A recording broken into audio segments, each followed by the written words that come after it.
3 years and 20,000 miles later, in my 2023 Mazda CX-50 Turbo Premium Plus, this is polymetal gray with the terracotta leather interior. And you may notice something interesting about the turn indicators. They actually turn on sharply and then fade away. And the Mazda designer himself said it's inspired by the human heartbeat. He said he looked at the EKG and was inspired to make something that was more human-centric or human-inspired.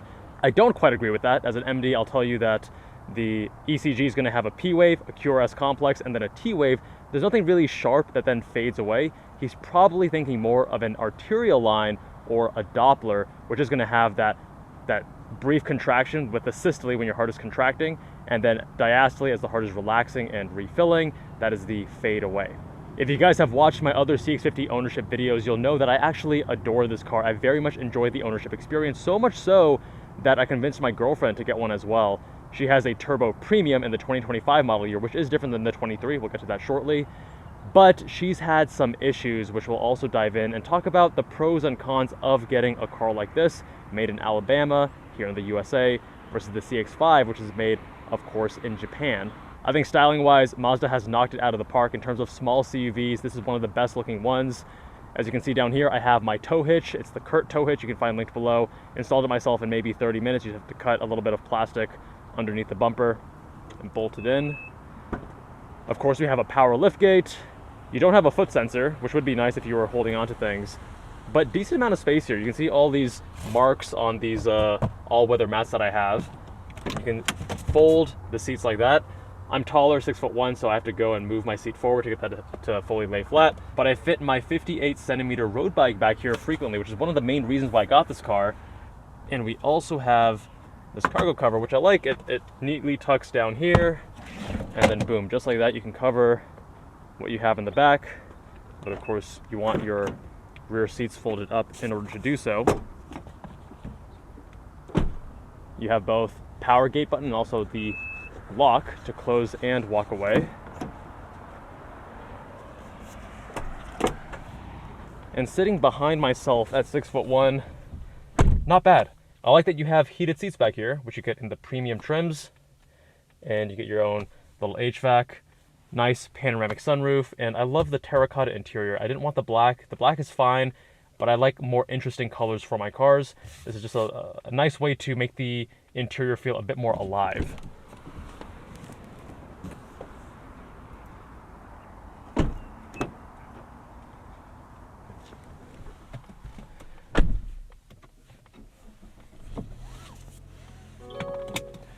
Gotta love how we have the 360 cam. When I first bought it, I never really focused on that feature, didn't think I'd really use it, but I found it actually tremendously helpful when parking in tight spots or navigating tight parking lots, especially in Chinatown out here in Las Vegas. If you're wondering what this thing is, I'm monitoring my CO2 levels because I normally have recirculate on, and the CO2 levels will get too high. There are some negative health effects associated with that, which you can learn more about on my Kevin Jubal MD channel. So I keep this here just to keep an eye on the air quality in the car. Seating position is nice and low. Recently had a CX-5 loaner, and you feel much more upright and higher up, and the steering wheel's kind of tilted down. And here it feels like you're sitting lower down. It almost feels like this is a raised station wagon rather than being a more traditional CUV. Normally this is gloss black, but I put on a little matte film, which I think makes it look a bit sharper.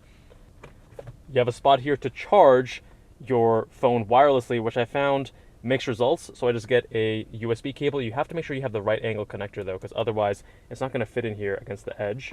So you can find the ones that I use linked below. I have two, one for USB-C and then one for Lightning, since the person I'm riding with will sometimes want to charge their phone and they don't have USB-C. I think the interior feels very premium. You'll notice that this is like a darker gray, and then it goes to this chrome. And in the newer cars, like in my girlfriend's 2025, you'll actually notice that they made this more matte, because when the sun is shining, it can actually hit on this just the wrong way and reflects back at you, and it's somewhat blinding. So I'm glad that they made this more matte on the newer vehicles.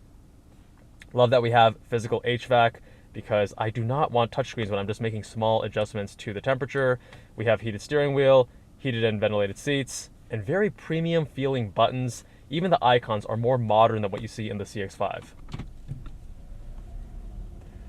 We have our heads-up display with the new Apple CarPlay update. Even when you use Google Maps, it shows up on your HUD. We have the traffic sign detection as well, so that's why we see the stop sign right there on the HUD. One thing that is kind of annoying is that the door pockets aren't large enough for my water bottles, which is funny because my Toyota GR86, that small sports car, did have the door pockets that were large enough for these water bottles. So I just have to put it on the front seat, and if I have a passenger, they have to put it in their feet or whatever.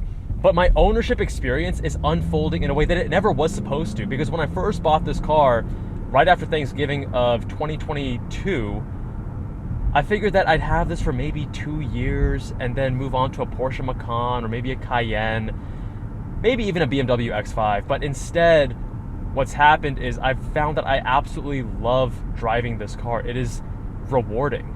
And some of my friends tease me that I'm less of a driving enthusiast and more of a steering enthusiast, because all three of the cars that I own, Lotus Emira, Mazda Miata, and the CX-50, all have phenomenal steering racks.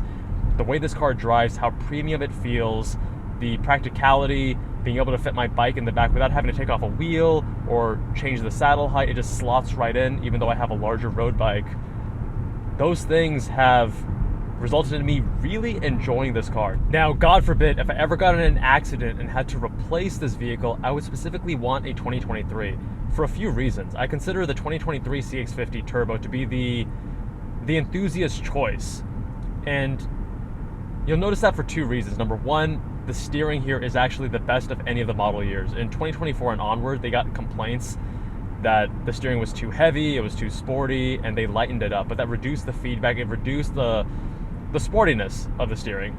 And the second thing is the suspension. So this first model year is also a bit stiffer sprung, which makes it more responsive when you're driving. It's still very comfortable.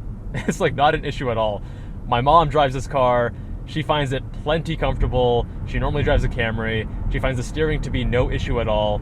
And I think the people that are complaining about it, I don't know. I really don't understand it. I think the steering is heavier than normal, but it's not. It's like you can still, one finger, it's not a big deal. Now, my girlfriend with her 2025 Mazda CX-50 Turbo Premium, not the Plus, Turbo Premium, so she doesn't have the 360 cam and she doesn't have the auto dimming side view mirrors. She's actually had some issues with her car. I've had pretty much no issues except for a lower control arm failure of the bushing. That was replaced under warranty, no issues. I was just getting some clunking when I was driving the car. And unfortunately, my girlfriend has had 2 CV axle failures, so both left and right sides in the front.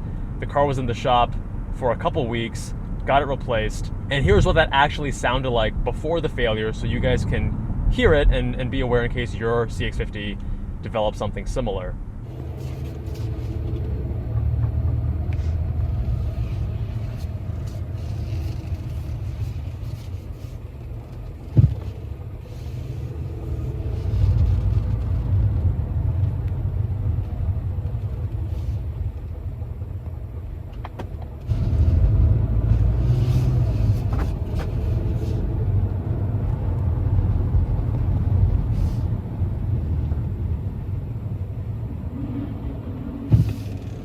Now, unfortunately, she's getting an additional clicking noise from the rear, and we're concerned that something might be going on the rear end of the car as well, but we'll see. We're gonna have to do some diagnostics. Now, unfortunately, the dealership that is closest to her has not been very pleasant to deal with, and you can learn more about that in that video about when we were considering lemon lawing her CX-50.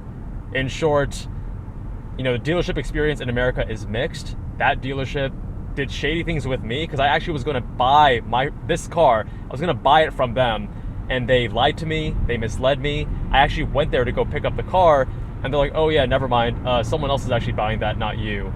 So that was the first thing. And I should have learned. I should have said, "Hey, you know what? We're never going to go there again." And we ended up taking it there for warranty repair, and the warranty repair experience has left a lot to be desired. Let's just say that. Again, you can find the full details linked in the video below.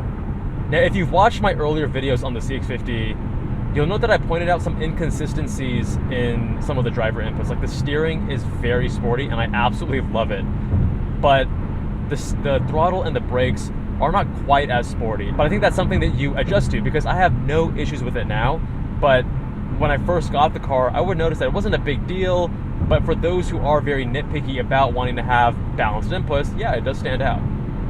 Some people say, hey, just put it into the sport mode, and now you have a sportier throttle response.